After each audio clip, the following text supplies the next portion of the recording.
మా నాయకులందరికీ, ఆడపడుచులకి, వీర మహిళలకి, కర్ణాటక నుంచి ప్రత్యేకంగా వచ్చిన జనసేన మద్దతుదారులకి, జన సైనికులకి రిపబ్లిక్ డే దినోత్సవ శుభాకాంక్షలు. ఇది చాలా ప్రత్యేకమైన రిపబ్లిక్ డే. మనకి ఈ మార్చ్ ఎండింగ్లో, ఏప్రిల్లో మనకి ఎన్నికలు రాబోతూ ఉన్నాయి. ముఖ్యంగా ఆంధ్రప్రదేశ్కి సంబంధించి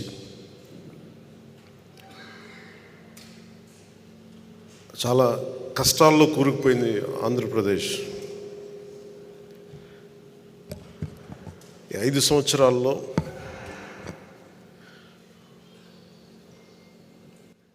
మన వీర మహిళలు, జన సైనికులు, మన నాయకులు పోరాట పటిమ ఈ 5 సంవత్సరాల్లో చాలా బలంగా చూపించగలిగాం. జనసేన అపరిమితమైన పోరాట బలం ఉన్న పార్టీ. ఆ పోరాట బలం 24లో రాజకీయ బలం కావాలి. ఆ దిశగా మనం అడుగులేస్తూ ఉన్నాం. ప్రభుత్వంలో మనం చాలా బలమైన భాగస్వామ్యం తీసుకుంటున్నాం. ఆ దిశగా మనం అడుగులేస్తూ ఉన్నాం.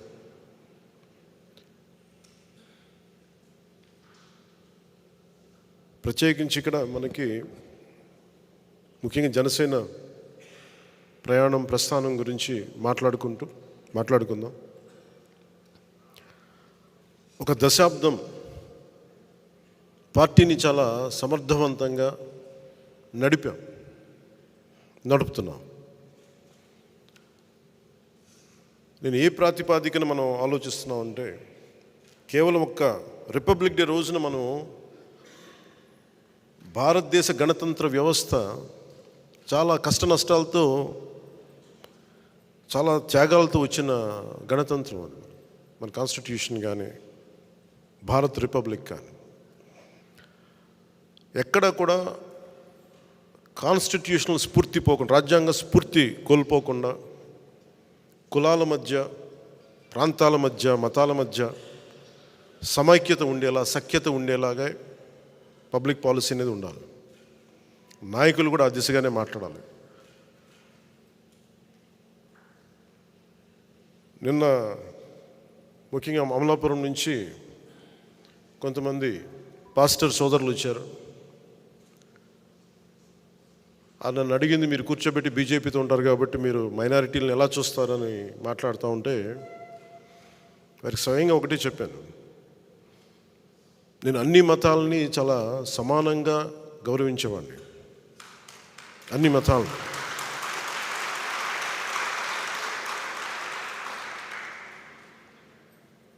సెక్యులరిజం అనే పదానికి నేను కొన్నిసార్లు మాట్లాడుతున్నప్పుడు అందరూ ఏం అలవాటు చేస్తామంటే, గత 7 దశాబ్దాల పై చిలుకులో సెక్యులరిజం అంటే కేవలం ముస్లిం మనోభావాలు దెబ్బతింటేనే మాట్లాడాలి, క్రైస్తవుల మనోభావాలు దెబ్బతింటే మాట్లాడాలి, హిందువుల మనోభావాలు దెబ్బతింటే మాట్లాడకపోవటమే సెక్యులరిజం అనే ఒక రాంగ్ డెఫినేషన్ తీసుకున్నాం. సెక్యులరిజం అంటే ఏ మతానికి, ఏ కులానికి, ఏ వ్యక్తికి అన్యాయం జరిగినా, అకారణంగా దూషించినా అది సెక్యులరిజం స్ఫూర్తికి విరుద్ధం. అది ఆ నేపథ్యంలో నేను మాట్లాడినప్పుడు కొన్నిసార్లు నేను పిఠాపురంలో హిందూ దేవాలయాలు అపవిత్రం చేస్తే దాని గురించి మాట్లాడినప్పుడు నేను వారికి చెప్పాను. నిన్న క్రిస్టియన్ పాస్టర్ల మీటింగ్లో చెప్పిన మీకు పంచుకుంటున్నాను. అది నేను చెప్పింది ఏంటంటే, ఇది నేను హిందూ దేవాలయాల గురించి, అపవిత్రత గురించి మాట్లాడుతున్నప్పుడు, ప్రభుత్వం చర్యలు తీసుకున్నప్పుడు, నేను ఇది దోషులను పట్టుకోండి అంటే నేను హిందూ మతాన్ని వెనకేసుకు రావటం కాదు, ఒక అపవిత్రం చేసిన వ్యక్తుల్ని శిక్షించమని అర్థం. అలాగే ఒక చర్చి మీద దాడులు జరిగితే మొట్టమొదటగా స్పందించేది జనసేన, పవన్ కళ్యాణ్ అవుతారు. నేను వారికి చెప్పింది ఏంటంటే, నిజంగా నేను గౌరవం చూపించాలి. I'm practising Hindu. నా వైఫ్ క్రిస్టియన్, నేను ప్రాక్టీసింగ్ హిందూ. నేను అంత మాత్రాన్ని కూర్చోబెట్టి క్రిస్టియన్ మతాన్ని కానీ ఇస్లాం మతాన్ని కానీ ఇంక ఏ అన్య మతాన్ని బౌద్ధాన్ని కానీ అసలు ఎక్కడ అగౌరవపరిచే మనస్తత్వం నాకు లేదు.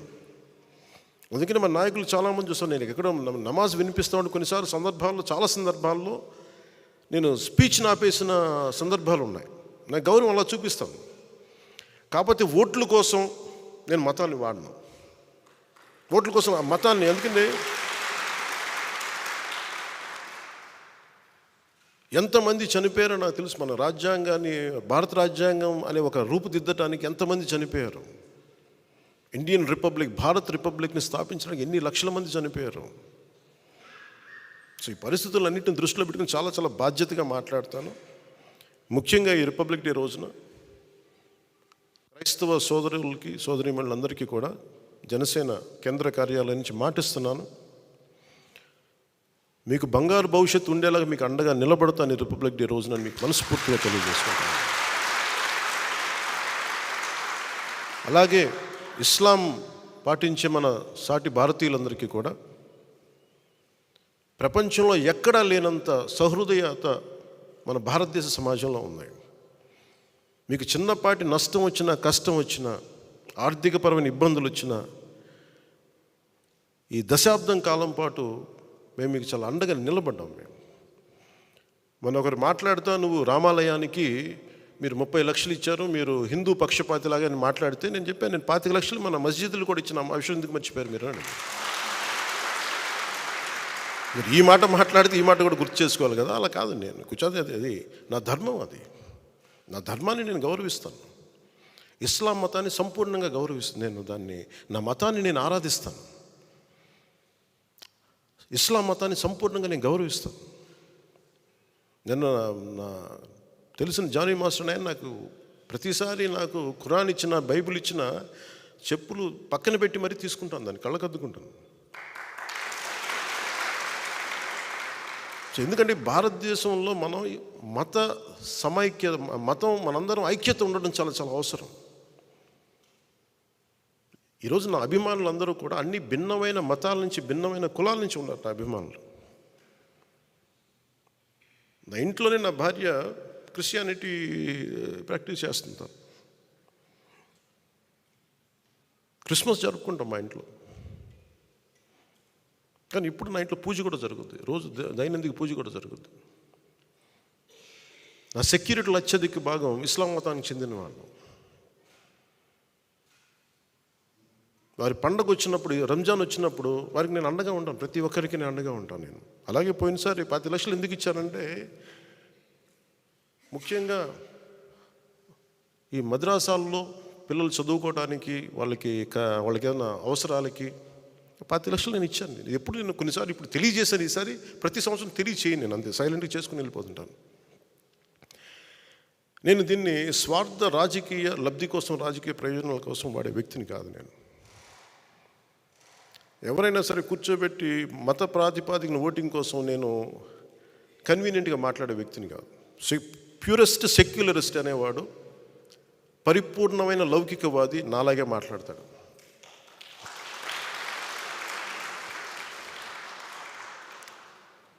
నేను క్రైస్తవ సోదరులకు చెప్పాను, పాస్టర్ సోదరులందరికీ చెప్పాను, నేను మీకు అండగా నిలబడతాను. మీకు క్రైస్తవ సోదరులు మాట్లాడుతూ కోనసీమ కలహాల సీమ అయిపోయింది, గొడవల సీమ అయిపోయింది, ముఠా సంస్కృతిలాగా వచ్చేసింది అంటే ఈరోజు నేను చెప్పాను, కోనసీమ అనేది కలహాల సీమ కాదు, దాన్ని ప్రేమ సీమని చేద్దాం. నేను అమలాపురం పర్యటనకు వస్తాను. పర్యటన వచ్చినప్పుడు పాస్టర్ సోదరులందరికీ చెప్పాను, ముందు మనం ఒక ప్రేమపూర్వక అందరం కలుద్దాం. అసలు ముందు మనం ఒక ఆత్మీయ కలయిక పెట్టుకుందాం, మనం ఒక ప్రేమ కలయిక పెట్టుకుందాం. జనసేన అంటే కూర్చోబెట్టి వాళ్ళు చెప్తా ఉన్నారు, మీరు ఎక్కువ హిందుత్వ అని మాట్లాడుతుంటే, హిందుత్వ ఎక్కువ నేను మాట్లాడను. నా ఇంట్లో లేని నేను బయట ఎక్కడి నుంచి మాట్లాడగలను? నేను హిందుత్వం అనేది మాట్లాడానంటే అది నేను ఆ మతంలో, ఆ ధర్మంలో పుట్టాను నేను. నా ధర్మాన్ని నేను గౌరవించాలి అని చెప్తూ నేను చెప్పాను, నేను ఓట్ల కోసం మిమ్మల్ని ఎప్పుడు ఓట్లు అడగను, మీకోసం నిలబడతాను. మీరు నాకు ఓట్లు వేసినా ఏగిపోయినా మీకు కష్టం వచ్చినప్పుడు జనసేన పవన్ కళ్యాణ్ అనే వ్యక్తి మీకు ఎప్పుడు అండగా ఉంటారు. అలాగే రేపొద్దు నేను అమలాపురంకి వచ్చినప్పుడు నేను ముందుగా మన క్రిస్టియన్ పాస్టర్ సోదరులతోటి సోదరిమణులతోటి ముందు మీతోటి ఒక సంపూర్ణంగా ఒక రోజు గడిపి నా కమిట్మెంట్ మీకు తెలియజేసుకుంటాను, నా ప్రేమ మీకు తెలియజేస్తాను. ఇదంతా నేను ఓట్ల కోసం చేయట్లేదు.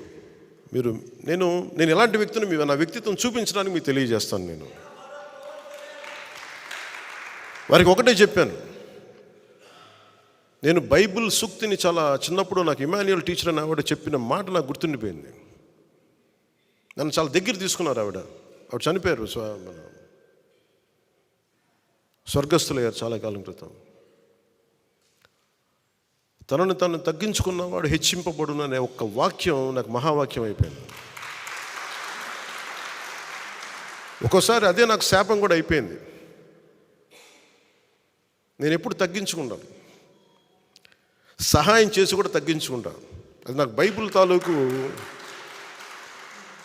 తాలూకు ఆ మహావాక్యం ఒకసారి నన్ను తగ్గించేస్తాయి. నేనేమనుకుంటానంటే, నేను భగవంతుడి వాక్యాన్ని నేను విన్నాను, చూసేవాళ్ళకి అది మరీ నన్ను నేను చంపేసుకున్నట్టుగా ఉంది, తగ్గించేసుకున్నట్టుగా ఉంది అని నేను ఒకసారి అనుకున్నప్పుడు, ఎప్పుడు నాకు భగవంతుడు అండగా ఉన్నాడు. దాన్ని క్రైస్తవుని పిలవండి, అల్లా అని పిలవండి, లేదంటే ఈశ్వరుని పిలవండి, రామాని పిలవండి.